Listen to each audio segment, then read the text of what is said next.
are the most ancient canon Sith we know of right now? That's a question that I would argue has several answers, because we don't know a ton about the ancient Sith. So there are a handful of very old Sith Lords that are in the running, and today I'll go over what we know about them. We know that the Sith Order splintered out of the Jedi around 5,000 years before the events of the Star Wars films. One of the only Sith that has an actual date attached to their name is Darth Tanis, who built the Sith superweapon/temple on Malachor. According to the Rise of Skywalker Visual Dictionary, it was constructed in the year 3966 BBY, or before the Battle of Yavin and the destruction of the Death Star, and about 1,000 years after the founding of the Sith. So, are there any Sith Lords older than Tanis?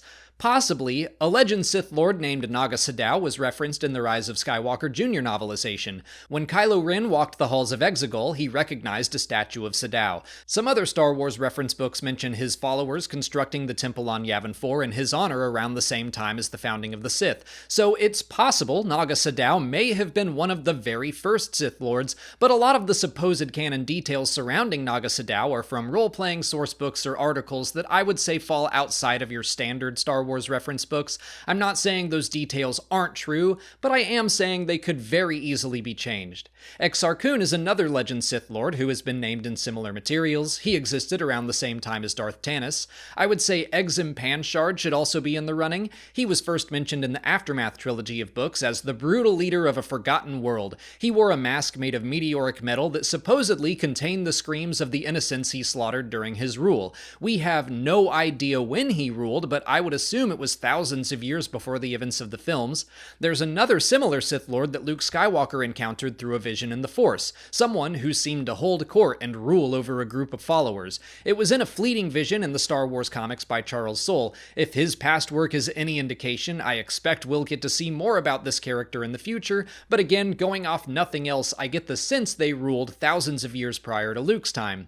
We know of a handful of other ancient Sith like Darth Krall, Lady Shaw, and Lord Momin, but they were all around 1,000 to 3,000 years before the Battle of Yavin, and Darth Bane existed at the near destruction of the Sith 1,000 years before the Phantom Menace takes place. So Tanis and Naga Sadow are the best canon possibilities I know of right now. It's not like in Star Wars Legends where we have a very clear look at how the Sith Order came to be and who its earliest members are.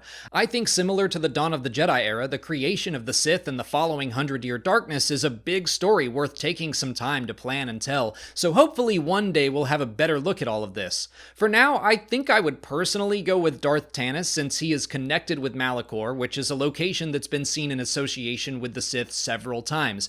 The history of Naga Sadow and his Masasi temple on Yavin 4 is mostly recycled from legends and reference materials that, like I said, I wouldn't consider on the same level as a visual dictionary or something, but even those have been changed at times. That's why I always take story material as the closest thing Star Wars has to truth when covering stuff like this, and Tanis has the most connections to canon stories. But that's it for today. If you haven't already, please like this video, subscribe to the channel, follow us on our socials, and consider checking out our Patreon page. As always, thanks for watching, and may the Force be with you.